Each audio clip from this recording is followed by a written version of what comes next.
Messieurs, dames, bonjour. Bonjour à tous, on va pouvoir commencer par les questions pour Monsieur Galtier. Christophe, bonjour, Dominique Sévérac, Le Parisien. Euh, sur beaucoup de buts, avant-dernière passe, il y a Marco Verratti. Est-ce que c'est la véritable rampe de lancement de votre jeu? Qu'est-ce que vous lui demandez? Exactement, Marco Verratti, comme il est depuis 10 ans au Paris Saint-Germain, depuis 10 ans qu'il a découvert notre championnat et qu'on l'a tous découvert. Il est évidemment quelqu'un qui donne aussi un bon équilibre, qui est un joueur très actif, qui aime la récupération rapide du ballon. Mais c'est un joueur aussi très fin techniquement. Tactiquement, il est assez intelligent pour se placer là où il faut par rapport à ses partenaires.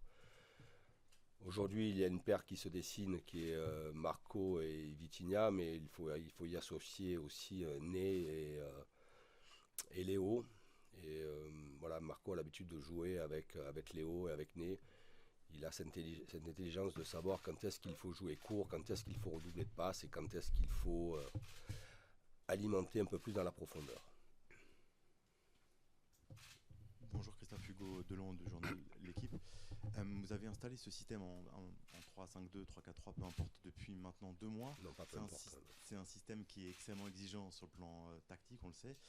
Concrètement, si on faisait un premier bilan de ce schéma, qu'est-ce qui doit être encore travaillé? Est-ce que c'est dans l'animation défensive que ce schéma doit être travaillé, ou est-ce que dans l'animation offensive, il y a encore des points à travailler? Merci. Sur l'animation offensive, on a quand même des stats assez élevés en termes évidemment de buts, mais aussi de situations créées. Si je m'en réfère à notre match face à Brest, le dernier match de championnat, nous avons beaucoup créé de situations et on a manqué quelquefois de justesse. Le gardien a été aussi très performant en face. Quelquefois, ça s'est joué à quelques centimètres pour un hors-jeu. Voilà, on arrive à créer. Il faut qu'on arrive à trouver à travailler sur différentes options, sur la manière dont on doit garder l'équilibre et la manière dont on doit récupérer le ballon selon l'organisation et l'animation de l'équipe adverse. On a très peu de temps pour travailler cela. On insiste et dès qu'on peut avoir 15-20 minutes, on travaille sur cette phase-là, la manière dont on doit récupérer le ballon par rapport à une organisation, une animation adverse. Bonjour, Philippe Sanforge pour RTL. Avant la première rencontre de Ligue des Champions face à la Juve, vous aviez souligné que vous sentiez chez les joueurs dans les jours qui précédaient un sens du détail, une implication et une concentration très particulière. Est-ce que vous ressentez la même chose aujourd'hui, sachant évidemment que l'identité de l'adversaire est un peu moins prestigieuse et qu'il y a également derrière un gros déplacement en championnat pour finir le sprint à Lyon? Je n'ai pas entendu parler du déplacement à Lyon. Ils sont formatés, mes joueurs sont formatés, ils sont habitués à jouer cette compétition et à l'image de ce matin, mais le capitaine pourra vous en parler tout à l'heure, tout le monde était aligné sur ce qu'il devait faire, sur chacun son rôle, chacun sa tâche par rapport à ce genre de rendez-vous. On va jouer notre deuxième match, il sera important pour nous de l'emporter. On aura un adversaire très difficile, très bien organisé, très intense, avec des individualités de très bon niveau, avec un environnement, avec un public qui va pousser. Mais mes joueurs ont l'habitude de ces rendez-vous-là et j'ai pu m'apercevoir encore ce matin qu'ils étaient très alignés. Bonjour coach, Choussine TF1. Neymar réalise son meilleur début de saison de sa carrière. Il a retrouvé confiance avec vous. Comment vous avez fait pour le rendre indispensable à votre système et est-ce qu'il marche à l'affect avec vous? Je pense que ce serait très réducteur de penser que ce n'est qu'avec moi, mon staff ou la nouvelle équipe technique. Je crois que simplement il y a eu aussi une prise de conscience pour Né par rapport à la saison dernière où il a été aussi moins performant, moins présent. Il a des objectifs très élevés. Euh, Évidemment que c'est une saison singulière et on n'arrête pas de le répéter. Il est arrivé à l'heure, fit, très fit, préparé. Je pense qu'il a bien travaillé avant. Et rapidement, avec mon staff, j'ai décidé de mettre Né, mais comme je vais mettre Kylian, Léo, mes deux milieux de terrain dans les meilleures conditions pour qu'ils soient le plus performants possible. Né était un créateur, un passeur, un finisseur, un artiste. Et quand il est bien sur un plan mental, qu'il est bien sur un plan physique, il renvoie cela et c'est pour ça qu'il est performant. Mais je souligne une chose importante que j'ai découverte, Moi, en tant qu'entraîneur Paris Saint-Germain, c'est un joueur qui travaille énormément pour l'équipe, que ce soit dans le jeu offensif, mais aussi dans l'envie de récupérer le ballon. Amin Zaouia, la chaîne équipe.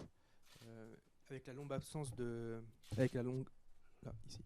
Avec la longue absence de Presnel Kimpembe, 6 semaines, est-ce que vous regrettez que le club n'ait pas mis plus de moyens à trouver une alternative à Amine Skriniar sur le mercato?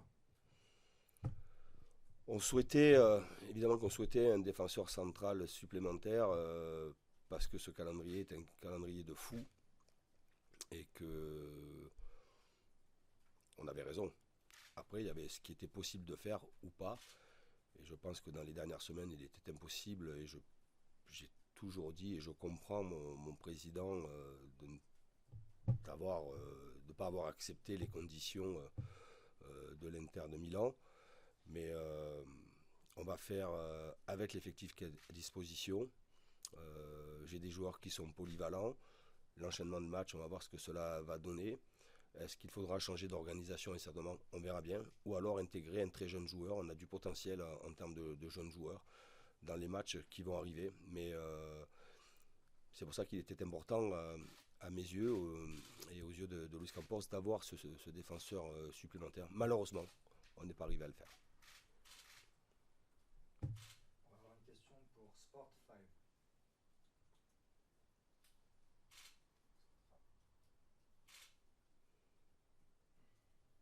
Sport 5. Sport 5. Oui, Paris Sport 5. You can ask L'équipe your de question, Paris please. Saint-Germain a perdu 3 fois contre des équipes israéliennes dans le passé.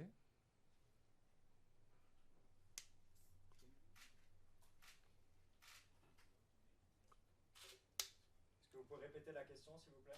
L'équipe de Paris Saint-Germain a perdu 3 fois dans le passé.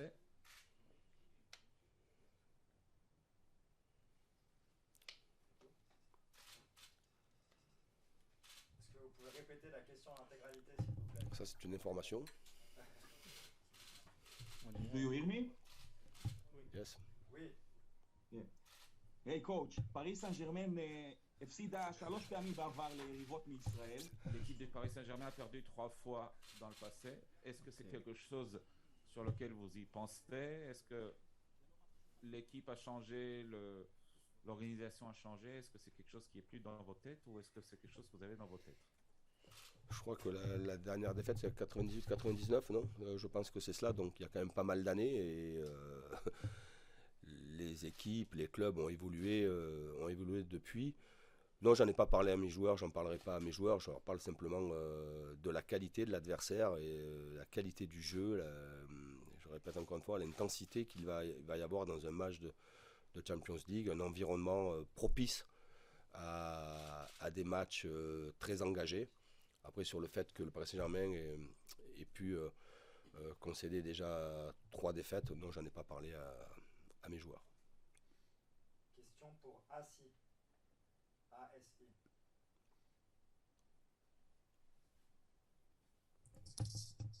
Hello coach, רציתי לשאול, בבקשה. Je voulais demander, c'est la deuxième fois que Paris Saint-Germain arrive en Israël. Et 2 fois dans ces derniers mois. Je voulais demander au coach, qu'est-ce que vous pensez par rapport au football israélien, au public israélien, de ce que vous avez vu ces derniers temps? Alors évidemment que la dernière fois que nous sommes rendus en Israël, c'était pour le Trophée des Champions. Il y a eu évidemment une ambiance extraordinaire.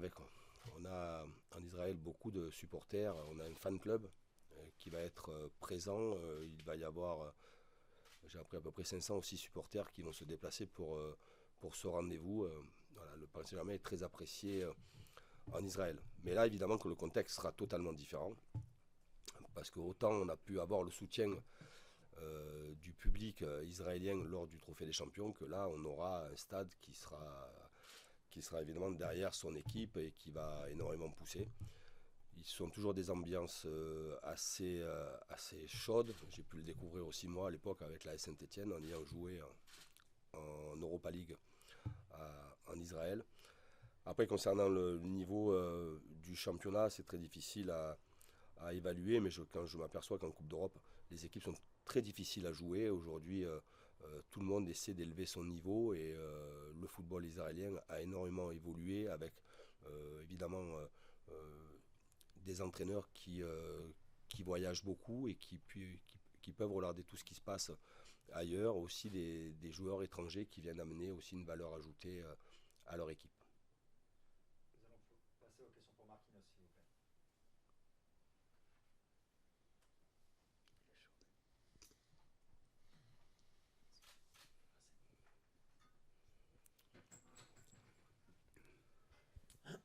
Bonjour Marc, Hugo Delon du journal de l'équipe. Ça fait maintenant pratiquement 10 ans que tu es au PSG. Tu as été utilisé le plus souvent, très majoritairement, en défense centrale avec 2 éléments. Depuis quelques mois maintenant, tu es utilisé avec 3 éléments. Qu'est-ce que ça change pour toi à titre personnel d'être dans une défense comme ça, durablement à 3 éléments?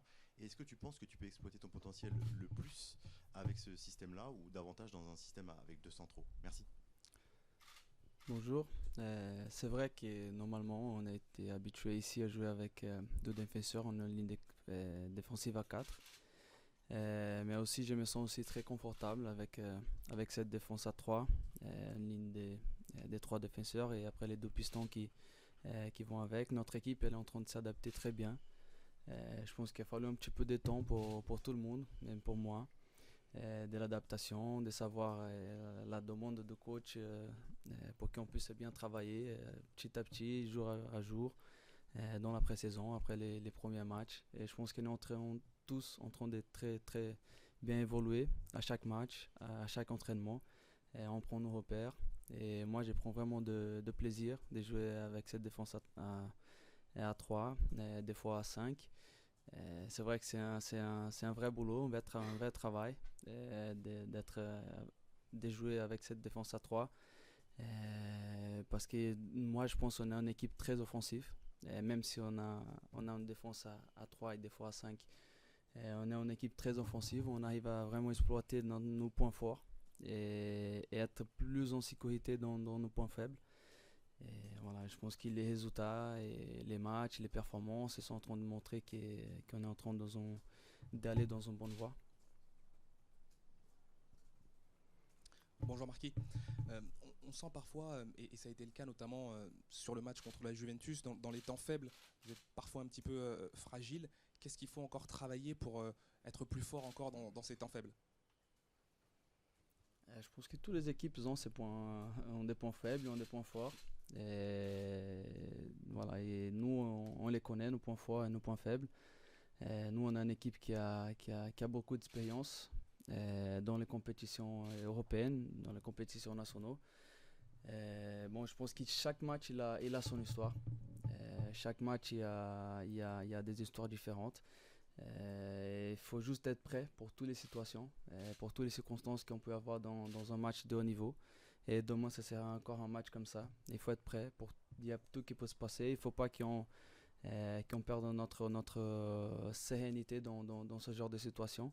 Dans les moments difficiles, travailler, jouer ensemble, courir ensemble, calmer la situation et profiter un maximum de nos points forts et nos bons moments forts de match et être décisif dans ces moments-là. C'est le plus important dans ce genre de match de haut niveau.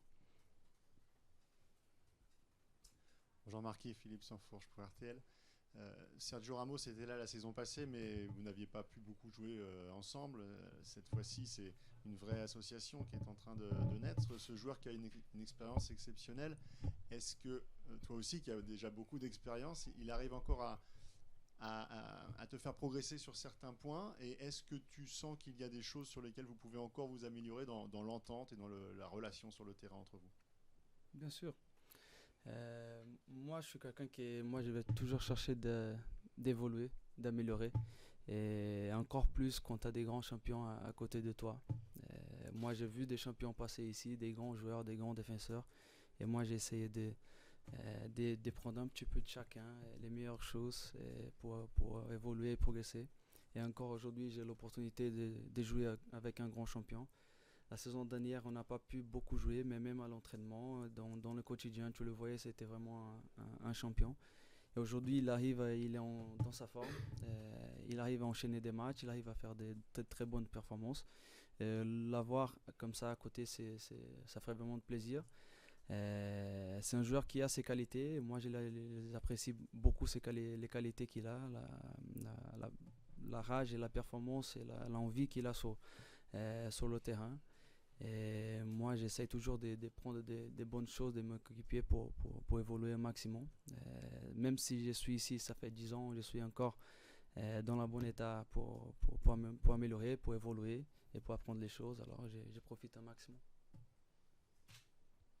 Oui, Marquinhos, je reviens sur Neymar. Est-ce que vous sentez qu'il est en mission à quelques mois de la Coupe du Monde, que vous allez jouer ensemble? Est-ce que vous sentez que ça lui tient à cœur? Je crois que pour tout le monde, pas que pour Neymar, mais voilà, aujourd'hui, on n'est pas en mission Coupe du Monde. Aujourd'hui, on est en mission avec le PSG. Demain, on a un match important à jouer. Voilà, je pense que c'est une saison importante.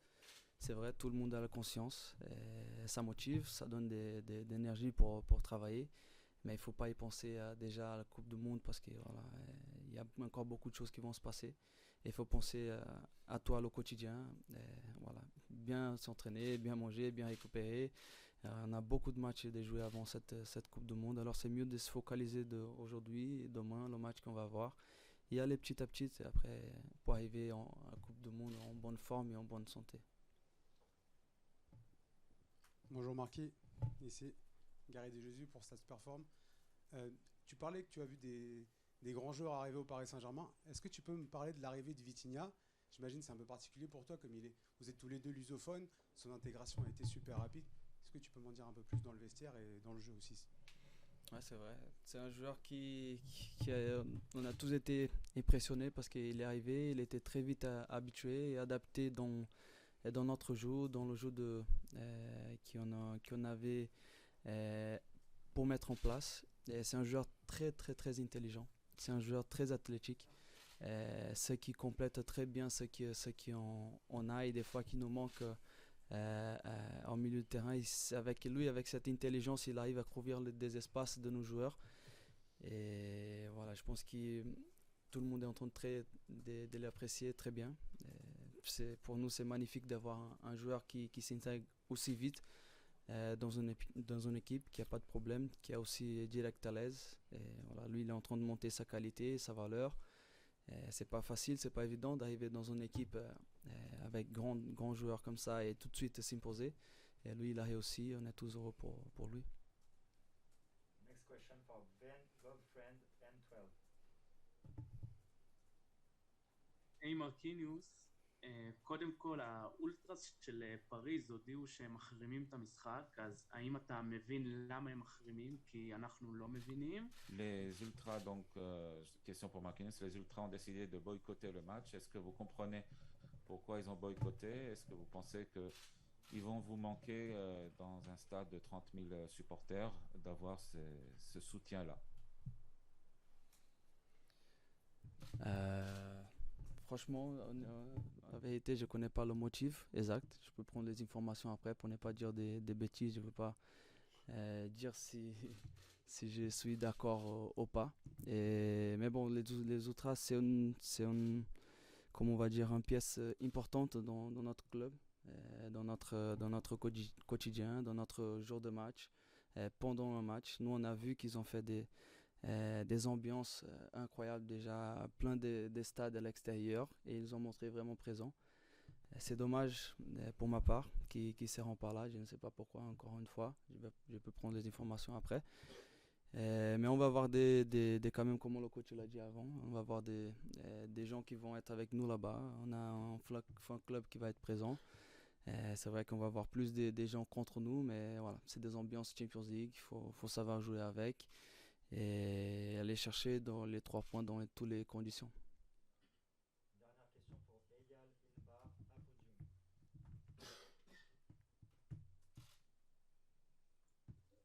היי מרקיניוס, רציתי לשאול בעונות עם כל כך הרבה משחקים, עד כמה... Je voulais demander, quand on a des saisons avec autant de matchs, comment on peut connaître les équipes et comment vraiment on arrive à reconnaître et détecter et comprendre autant et savoir justement avoir les informations sur toutes ces équipes? Bah, déjà, on va match par match, on va pas à pas. Et après, dans ça, notre coach il est en train de faire un très bon travail, de nous montrer le point fort, préparer un match. C'est des choses importantes qui, dans une saison. Voilà, il faut pas penser, t'as pas besoin de connaître toutes les équipes que tu vas jouer contre, mais savoir les points forts et savoir les points à exploiter, les points à éviter aussi, comment presser, comment jouer, comment trouver les espaces. Et c'est ça qu'on a fait dans cette semaine qu'on a eu, quelques jours d'entraînement pour préparer ce match. C'est ça qu'on a fait ce matin. Et j'espère que toutes les stratégies qu'on a en main, on va mettre en place demain et va bien marcher pour nous. Merci à tous. Merci. Merci monsieur.